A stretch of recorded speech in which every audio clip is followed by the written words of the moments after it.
Hello, Aries. Welcome to Dove and Serpent Tarot. If Aries is your sun, moon, or rising sign, this is your reading. Please hit the like button, leave a comment, consider subscribing to the channel, especially if this reading resonates with you. And if there's anything you would like me to pray over, or meditate upon, or send positive energy toward, please let me know. Now, this is going to be a general reading, so try to be open and receptive to whatever may come through during our time together. I am merely the messenger, and I ask you to connect directly with each of these cards and use your own intuition to take you beyond the details that I might provide. And remember, Aries, that the most important part of any tarot reading is you. And there is a Queen of Cups. Let's put that into some context, all right? I want to see if this is part of your energy, if this maybe is another person in your life. Got some more water energy. And then we're surrounded by some fire and some air and some more water.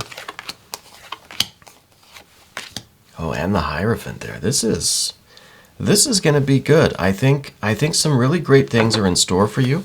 But let's quickly select our mystery card, bonus card, confirmation card. We're going to select one random card from the Smith-Waite Tarot. We're not going to look at it until the very end. We're going to put our alien friend, who does still need a name, right on top there. And hopefully at the end of the reading, that card can tie everything together and give us that confirmation that we need, right? Let's take a look at this.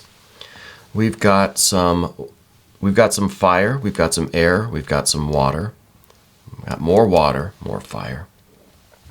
A major arcana, some more water, some air. Finally, some earth energy in the form of this Hierophant major arcana card, right? We'll scooch the frog out of the way a little bit. So this is really, I think this is really an important card, that ending, the end result. The end of all of these paths, really, everything's converging on this Hierophant. I think this is going to be really good. I think great things are happening here. But let's see how we get there, all right? First of all, we've got this. This is a Queen of Cups. This might be us trying to figure out how we feel about something, okay? I like to look at the Queen of Cups as not so much another person in our life, but maybe it represents every person in our life, you know, where we're trying to really find authentic people.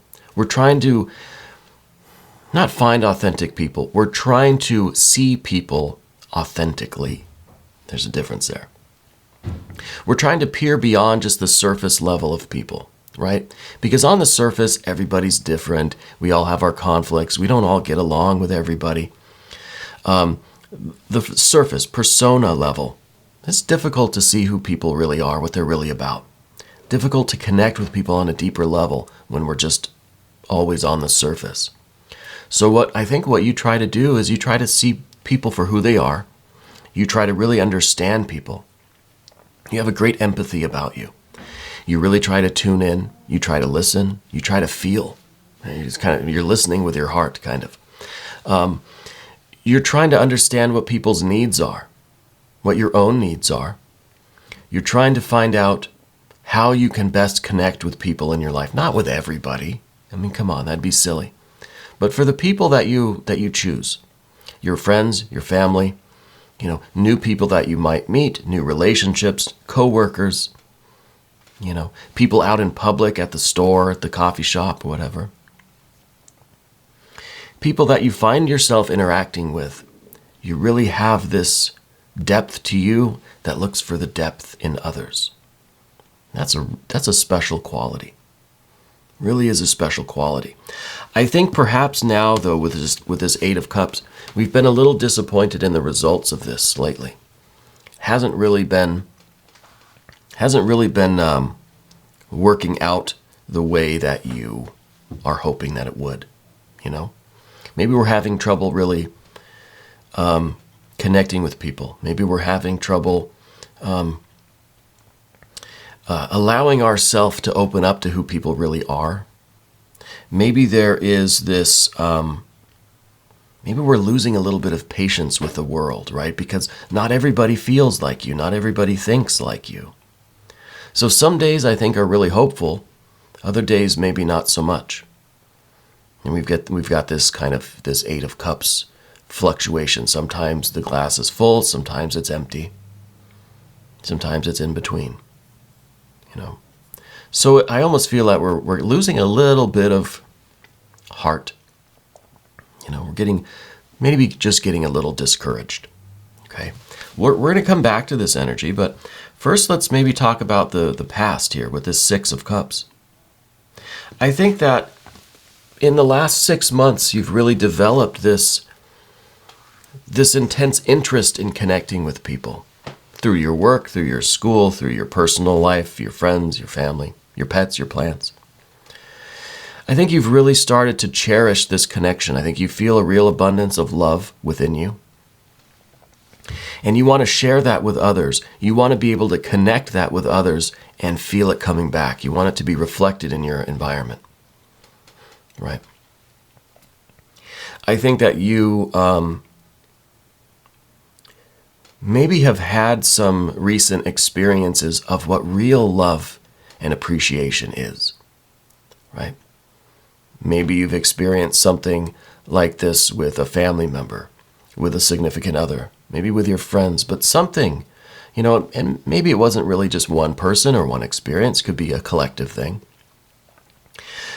Somewhere along the line, you've learned what it feels like to really have that connection, really have that kind of reciprocating kindness, love, respect, that mutual admiration and the cherishing of the bond between people. You've really found that somewhere, maybe with a pet, maybe with a plant, maybe with, grandparents or your kids or your friends' kids or your friends, wherever it comes from. You've seen the magic that can happen when two people really connect in that authentic way. And I think now we're wanting that everywhere. We're getting a little disappointed that it's not everywhere, right? We see at the top of the path of the dove this Seven of Swords.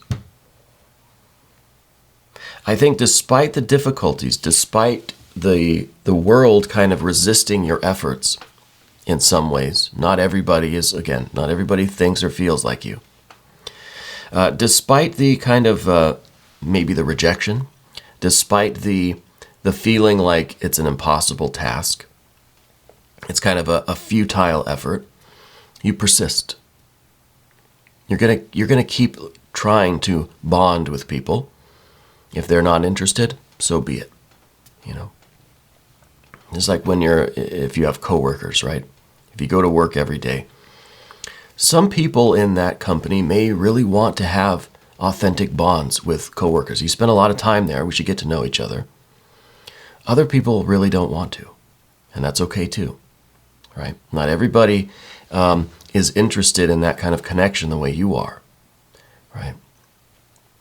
So I feel as if there is resistance in the outside world, but you're okay with that. You're gonna keep looking for that authenticity, okay? Because I feel like that really is how you are inspired. I think down at the bottom, we've got this Eight of Wands, and to me, this process of connecting with people, and it's like you're drawing inspiration from the world around you. And this is inspiration to then keep going in this effort, but also this inspiration to create, to make new connections. I think you're working on something in your life, maybe not related to your job necessarily, but you're working on something that is meant to bring people together around a central cause, around a central idea, right? I feel like this is the explosion of creativity and of inspiration that you get.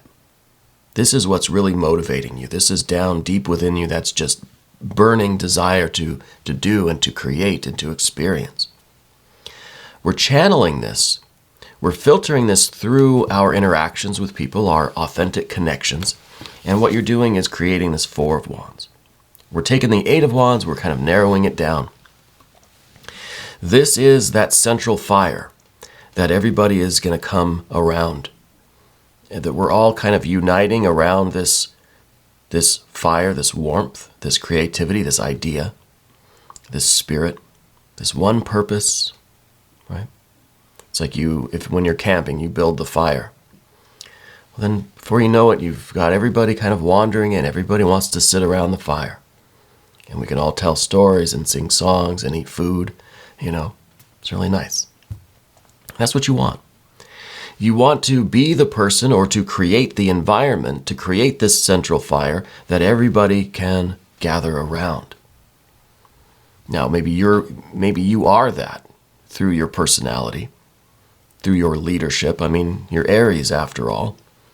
Maybe you're the innovator. Maybe you're the one that does something kind of new and spontaneous, creates that fire out of nothing, right? It's a creative process. The Four of Wands, we're taking that fire, taking spirit, and poof, we're giving it form. We've got a circle here. We've manifested fire. It's magic. So maybe you're the one creating that magic, and everybody wants to kind of come around. Everybody wants to gather around, see what you're up to. Everybody wants to watch and participate. I think that's what drives you. And I think that's where we're going with this, right? Is this creation, this project, this idea. And it may not be one single thing. It could be just your ability to make magic, to make this fire for people to come gather around. Yeah. This to me is really nice. We've still got this water energy, of course, that we're kind of dealing with.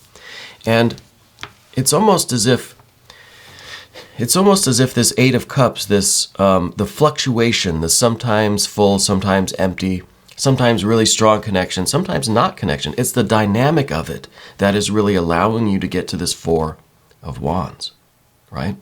So it's like this is necessary. This isn't really like a pessimism or a loss of hope. This is kind of the contrast that we need, or that you need, in order to really get that inspiration. That's kind of what inspires you. If everything was perfect all the way through, there'd be no music, right? You can't just have one note. You got to have silences. You got to have cadence. You have to have dynamics, right, to make that music. We have to have the contrast, the positive and the negative, in order to manifest whatever it is you're working on, whatever this skill set is that you have, right?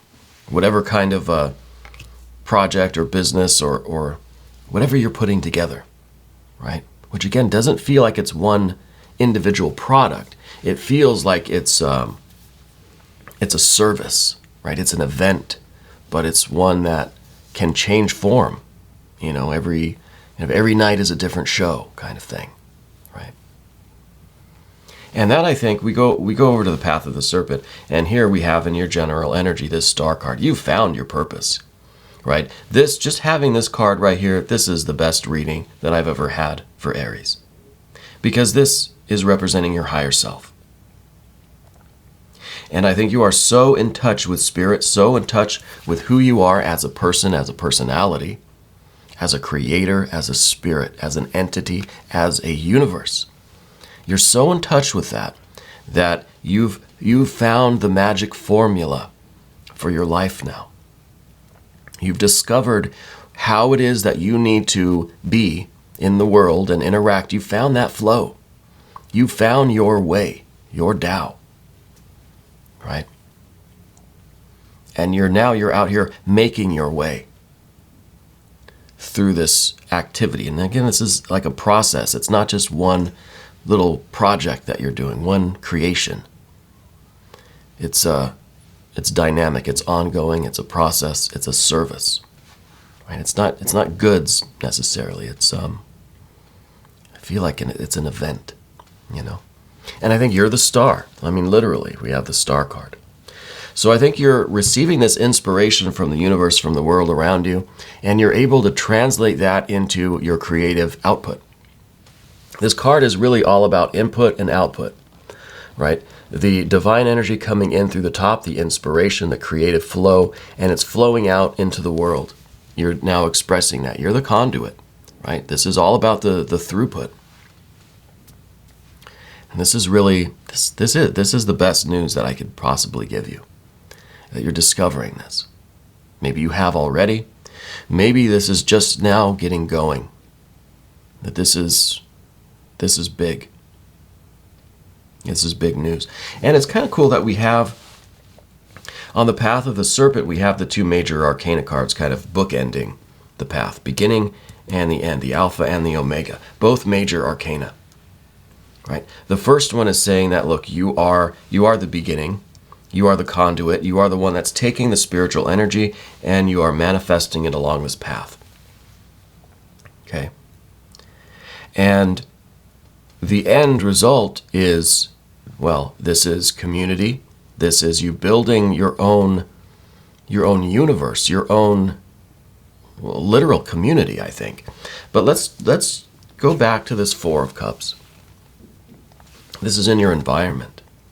As you dispense this water energy, this divine inspiration, this magic, as you express it, right, and manifest it, what you're doing with your environment, what you are providing for other people is like some kind of healing, some kind of safe place. Even if it's through music and dancing and magic and showmanship and, whatever it is, it's providing a service to them that is healing, that is helping people. Because with a four, I feel a Four of Cups is like creating stability. I feel like it's restoring people to a healthy state, spiritually, mentally, emotionally, physically, maybe. It could be that you're opening up a chiropractic practice. I don't know. Whatever it is. I feel like it's a service that's there to help people, that is restoring people, right? Restoring people to a baseline of health from which they can go and find their inspiration, find their magic. Yeah. So the Four of Cups to me is a very stable place. And you're helping people get to that. This is the service that you're providing through whichever medium. Food, dancing, music, chiropractic, whatever it is. Through tarot reading, divination. It doesn't matter. Whatever it might be. I feel like this is the special thing. I'm really enjoying the energy of this one. I think this is something else. We run into a Two of Swords here next. This is in the position of what you don't want. Okay? And I think the two of Swords has two meanings, probably. Many more, I think. But first, I think, is we don't want to run into self-doubt. We don't want to run into this questioning of ourselves. We don't want to run into this blockage of the flow, right? We don't want to be, if this is the flow, this is us staying on course even when things aren't really quite going the right way. This is the dam that's going to stop the flow. This is like the sign that says this road is closed. We don't want that. We don't want our mind to interrupt the creative process, the flow of this energy. We don't want anything to interfere with that. Right? So we don't want a Two of Swords. We don't want to be stopped in our tracks with this decision of not knowing what to do, of having to make a decision. It's a flow. It's spontaneous. It's like it's effortless for you. You don't have to think, well, what should I do next? How should I create this? No, it's flowing out of you, right? This creativity.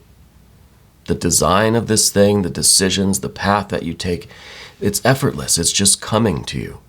But as soon as we stop to question why or how or what, it all comes to a stop. So that's why we don't want the Two. Now, we need the Two in the sense that the Two of Swords is representing that intuitive knowledge. Right? This is the realization that, yes, this isn't about mental decisions, doing the math, adding things up, left or right path, which one is, it's not about having to choose between options. This is about using that intuitive sense, using that flow to direct the process, the outcome. And by doing that, if we can kind of bypass the rational mind a little bit, we can get to that Hierophant energy. And it's at the end, it's the Omega. This is kind of what we're looking for. This is, I think you're building your own community. And the Hierophant is a very healing energy. The Hierophant is also a very educating energy. Yeah. So it could be maybe you're opening up a school. Maybe you're teaching other chiropractors, you know. Maybe you are trying to build this community of healers, of helpers, of people who want to lead by example, by being of service to each other and to the community. Maybe it's a charity kind of thing. Maybe it's a nonprofit. It's something that's meant for the greater community, not just for you and your friends or whatever. There's a larger context here. And maybe this is you scaling up. Maybe right now it is just for you and your friends. But this is your ambition. This is your kind of end game, is to expand this exponentially. You want to reach the world. You want to help the world, you know, one connection at a time. One authentic connection at a time. I think this is the real goal here. I think great things are happening through you, because of you. And I'd like to see you keep going. I'd like to see what this Hierophant becomes, if this is some kind of a charity or a community thing, or like I don't know, I kind of get a festival vibe, you know, in some ways, which would be really cool. Let's look at the mystery card now. We've got our alien friend helping us out. We still have not settled on a name for our alien. We've got some good suggestions. A lot of people like Mork. A lot of people like Bowie. A lot of people like Bob for some reason. We're going to make a list of all the top names, and we're going to put it into a poll on the community so we can select. Maybe we'll do like 3 names, right? I don't know if an alien has to have just one single name. There could be 3 names maybe. I think 3 might be the max. We'll try to narrow it down over the next few weeks and see what we come up with. But it's really fun to see everybody's suggestions, so keep them coming. Keep those names coming in. But now this mystery card. I don't know. We don't really need anything. This is pretty much perfect already. This is pretty much the best reading that I've done. I really feel that way. Maybe what could improve it is some more earth energy. Maybe a 9 or a 10 of pentacles. That'd be the icing on the cake, yeah. Oh, a 9, yes, but a 9 of cups. Even better. Even better than the 9 of pentacles. This is showing that the results of all of this work, the confirmation of all of this, is that you are pursuing your happiness. You're following your bliss. It's really the earthly manifestation of this star energy, right? That you're doing what you're meant to be doing. This now, it's confirmed for me that this is the best reading I've ever done. Because there are no obstacles. Everything is being channeled toward this purpose, and you're really doing what you're meant to be doing. You're really doing what feels right for you. You found a life, or you are finding a life full of meaning, full of satisfaction and significance. This is really something. This is really something. I do hope you'll leave me some comments and let me know a little bit about what you're working on. I think it would be interesting. You don't have to overshare. Don't reveal any personal information. That reminds me, there are other entities on YouTube that are impersonating Dove and Serpent Tarot using my profile picture and using the name of the channel. And they might have a phone number in there or a WhatsApp. They might have a link for you to go to a website. They might be asking you for your contact information. It's not me. Okay? It is not me. You'll know. The more you watch the channel, you'll get to know me. And I'll never ask you for your personal information. I'll never direct you to a website. I will never give you a phone number to call. I'll never ask you for anything. Okay? So just be careful, because there are a lot of imposters, right? And for my wife's channel too, at Ula Tea Leaf Reading, she's getting a lot of those too. So just be careful, right? Not everything is what it seems. We want to keep this a safe place. So I'm going to try to stay on top of that and get rid of those comments and block those people so that they don't interfere with our good time. Okay. Anyway, I'm really very excited about this reading. Let's take one more look at these cards, because I feel like everything, even what we thought at the beginning with this Eight of Cups, we thought this was some loss of heart, maybe some pessimism, maybe we're feeling like it's kind of a futile effort, we're losing hope. No, I think that this is all part of it, because this is giving you the contrast where you can really see the depth of people, because people aren't always happy, surface, cheerful, energy. There's a lot of dynamics within people, and I think that really is important for you. And now I just got this feeling that with these two here, this is kind of recognizing the needs. Remember at the beginning I said recognizing the needs of others. Well, that's kind of what you're being inspired to help with, or to help heal people, or to teach other people how to heal, right? Because you're recognizing the dynamics, the contrasts within people, and you're seeing what might need healing. I think this is really important. This is that empathy that you have, that compassion that you have, where you're really able to see within people and understand their needs. And now I think you're creating something where you can fulfill those needs. You can help others to reach this Four of Cups kind of state, rather than being in the Eight of, just like us, we're in this kind of Eight of Wands, this really energized creativity that is maybe a little bit anxious or nervous or doesn't have a direction. We're kind of narrowing it down, we're stabilizing it. Just like the emotional life here, you're stabilizing it into a Four of Cups. So whatever you're doing, I think, is really a crucial service for people. And I want to thank you for whatever it is that you're doing to help people. We need more people like you. We're going to do an extended, though. If you want to stick around, just click up there. And that'll give you access to every extended reading, not just for Aries, for every sign. So I encourage you to cross-watch, check your other placements, leave me some comments, subscribe if you haven't yet. Okay, we're almost at 100K. It's because of you. So thank you for letting me read for you, and thank you for being the most important part of Dove and Serpent Tarot.